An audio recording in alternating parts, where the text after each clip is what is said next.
Visakha YSRCP 38వ ward అధ్యక్షుడిగా నూతనంగా నియమితులైన గురజాపు రవిని మాజీ ఎమ్మెల్యే వాసుపల్లి గణేష్ కుమార్ హాజరై గురజాపు రవిని సత్కరించారు. అనంతరం వాసుపల్లి గణేష్ కుమార్ చేతుల మీదుగా పేదలకు నిత్యావసర సరుకులు, చీరలు పంపిణీ చేశారు. ఈ సందర్భంగా వాసుపల్లి మాట్లాడుతూ పేదల పక్షపాతి వైఎస్ఆర్సీపీ ప్రభుత్వం త్వరలో సరికొత్తగా అవతరించబోతుందన్నారు. ప్రజల ఆశీస్సులతో మళ్లీ ముఖ్యమంత్రిగా జగన్మోహన్ రెడ్డి అధికారంలోకి వస్తారని వాసుపల్లి వెల్లడించారు. గురజాపు రవిపై ఆదరాభిమానాలు చూపిస్తున్న స్థానికులకు కృతజ్ఞతలు తెలిపారు.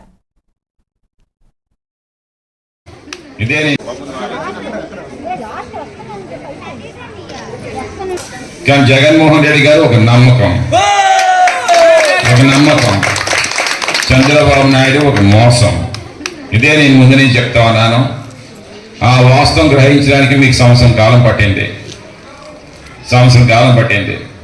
ఒక సంవత్సరం ఎగవేతి వేశారు మత్స్యకారుల భరోసా, ఒక సంవత్సరం ఎగ్గొట్టారు అమ్మకి అమ్మఒడి అంటే అమ్మకు వందనం, ఒక సంవత్సరం ఎగ్గొట్టారు తల్లికి వందనం. అలా ప్రతి కార్యక్రమాన్ని కూడా ఎగ్గొట్టారు. ఇప్పుడు వరకు కూడా 8,000 కోట్ల రూపాయలు బకాయిలు ఉంచేశారు. ఫీజు రియంబర్స్మెంట్ ఎవరికి కూడా ఆరోగ్యశ్రీ వర్తించలేనట్లాగా చేస్తా ఉన్నారు. ఎన్టీఆర్ వైద్య సేవ ఆ మహానుభావుడు పెట్టారు పేరు, ఎన్టీఆర్ పేరు అని పెట్టారు. స్థాపించింది ఎవరు? డాక్టర్ వైఎస్ రాజశేఖర రెడ్డి గారు. ఫోన్లే ఎన్టీఆర్ పేరు పెట్టారు కాబట్టి మాకు కూడా ఆమోదమే. కానీ ఇప్పటి వరకు కూడా ఏంటంటే సుమారు 3,000 కోట్ల రూపాయలు బకాయిలు ఏమో హాస్పిటల్ చెల్లించలేదు. పేద మహిళలు వెళ్తేనేమో, పేదవాళ్ళు వెళ్తేనేమో గసిరి పారేస్తామన్నారు ఈ హాస్పిటల్స్. గతంలోని కార్పొరేట్ హాస్పిటల్కి వెళ్తే ఒక వీవీఐపీని తీసుకుని వెళ్ళేలాగేమో హాస్పిటల్లోకి తీసుకుని వెళ్ళి ట్రీట్మెంట్ ఇచ్చేవారు.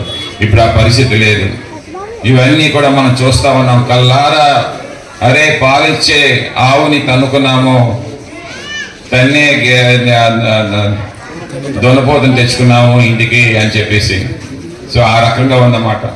సో ఏదేమైనా సరే మళ్ళీ జగన్మోహన్ రెడ్డి గారు సీఎం అవుతారు.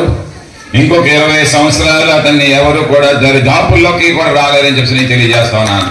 మత్స్యకారులందరూ అండగా ఉంటారు జగన్మోహన్ రెడ్డి గారికి, విశ్వ బ్రాహ్మణులందరూ కూడా అండగా ఉంటారని చెప్పి నేను ఒకసారి గట్టిగా తెలియజేస్తాను. జై జగన్.